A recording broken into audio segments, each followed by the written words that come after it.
Hello, Robs. We're back with Triad, a novel of the supernatural by Mary Leader. Still in that twilight phase of not being coffee, as in coughing, or whatever the hell is going on with my soul. 14, chapter 14. Still sound awful, I can tell. Chapter 14. Had Mrs. Lemke not driven me to the glass tower the following day, had I been driving alone, I might have just stayed on the freeway, rather than turning off the usual exit ramp and driven and driven. But what road leads to nowhere today? There is always a somewhere, inevitably fraught with the same realities as the one you've just fled. We're bound by the web of civilization, and no matter how humanity struggles and rebels, youth into drugs and disordered living, and man into space the spider weaves on. That's pretty good.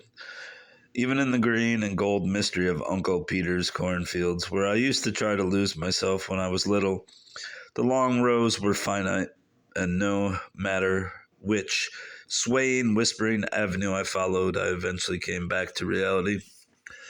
I have to say, Mary Leader is a decent writer at times, and then she just goes in and out. I'll have to look at her other books. She's obscure enough, despite her notoriety as this author of this book. The thought of being hypnotized both intrigued and terrified me. Here was an escape into the unknown, but I feared it might be just another turnpike leading to an unwelcome reality with a frightful toll at its gate. I had no qualms about hidden guilt. I had told Dr. Ambrose everything. It was what he could find out about her, if anything, and more particularly, the diagnosis that might be forthcoming that I dreaded. All the way up in the elevator, I felt myself sinking. Even as the car rose, I looked at the faces of those about me, each in his own little world, and I marveled at the light years of space between us, crushed together as we were in the confined area of the elevator. And then I was in his office, seated in the big red Naugahyde contour chair, talking to him as if no time had elapsed since the day before. Now, don't be disappointed if it doesn't happen the first time, Dr. Ambrose was telling me. Sometimes it takes several tries to put a patient under hypnosis, which is merely the power of suggestion, you know. You have to learn to be in complete rapport with the operator for it to work. Just promise me you'll bring me back before you wake me up. Wake my body up, will you?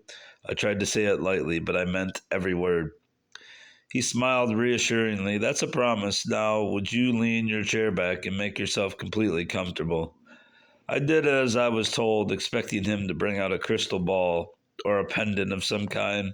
The old-fashioned watch fob with the pentacle design that he... Jesus. The old-fashioned watch fob with the pentacle design that he wore would have done nicely, but he did nothing of the sort. He pulled his chair over next to mine, folded his arms, drew down his lids over his eyes, and began talking to me in a slow, drowsy voice. Pick out a spot on the ceiling and concentrate on it. I chose one of the more prominent knots on the wood-paneled ceiling and tried to keep it directly in my line of vision. But he was telling me that my eyelids were becoming heavier and heavier, and it was difficult to keep the knot in the same place. It was twisting and distorting, no longer a burl in the wood, but as though the pentacle on the doctor's watch fob were projected above me. Heavy, heavy, your lids are so heavy. Keep watching. Your lids are beginning to close. They're so very heavy. You can't hold them open any longer. That wasn't true. I could open my eyes if I pleased. I tried, but they fluttered and sank like curtains over the pentacle. You are going into a deep sleep. Every muscle is relaxing. The chair was inexpressibly comfortable, but if this is all there is to it, I can do that myself, I thought, disappointed. Now your right hand is becoming very tired, he intoned. Very, very tired. You may try to lift it, but you can't. I could have lifted it, but it wasn't worth the trouble. Deeper and deeper. You won't wake up until I tell you to, but when you do, you'll feel better than you have for a long time. The weight of the baby was pushing me down. I felt an itch on my back, but somehow I didn't have the energy to scratch it. His voice droned relentlessly on, soothing me, sedating me. I no longer had to open my eyes to see the pentacle. It remained suspended on the interior of my heavy lids. One by one, my limbs relaxed, and the chair became airborne and weightless. Deeper and deeper. 5. I sat up and looked around, hearing a click and a scraping sound as I did so. Dr. Ambrose had risen and was leaning over the tape recorder, reversing the reels. "I'm sorry, doctor," I apologized. "I really thought you had me going for a while there. I felt like I was floating, but then I snapped out of it. I don't know why. Perhaps I'm not a very good subject. Maybe if we try again." My voice trailed off as I watched him settle back into his chair, the pentacle on the watch chain picking up the gleam of his desk lamp as he did so. Perhaps he might say that this failure made it all useless, that no further attempt would be made. But then I saw that he was smiling. "On the contrary," he said, "you're an extraordinarily good hypnotic subject. You reached a state of somnambulism on the first try, and that is unusual. But you were just saying deeper and deeper, then spoke the word 5, and I woke up." Do you realize how much time elapsed between those points? More than a half hour. I felt my eyes widen in disbelief.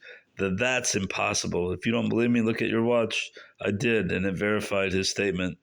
Then what? What? The question hovered on my lips, unuttered. What happened? He read me.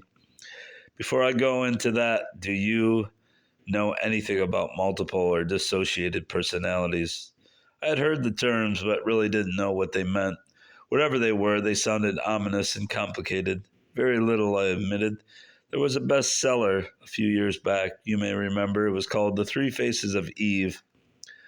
I saw the movie, but I thought it was more Hollywood than truth. No, it was based on an actual case history by 2 contemporary psychiatrists.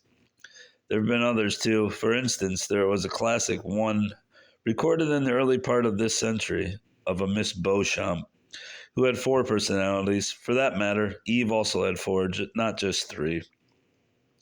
The phenomenon is rare. However, I think I saw another example of it today.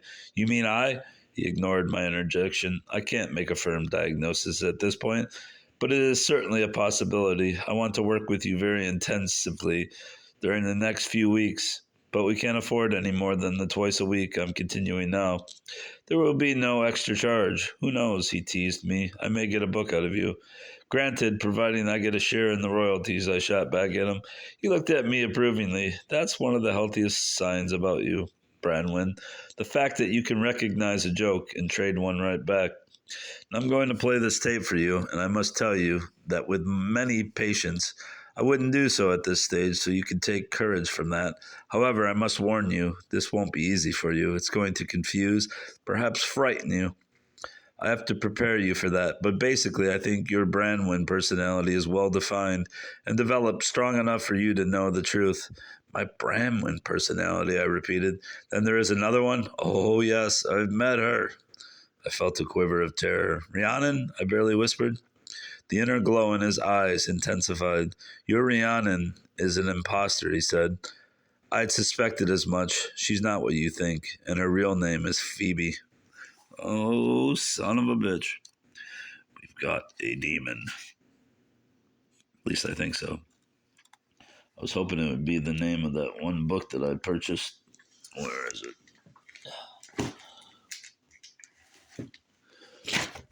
Deirdre. I was hoping it'd be that. That'd be great. Look at that. She looks like some mutant. But alas, it's not. So, on to chapter 15 next time. Goodbye, Rob. Goodbye, Rob.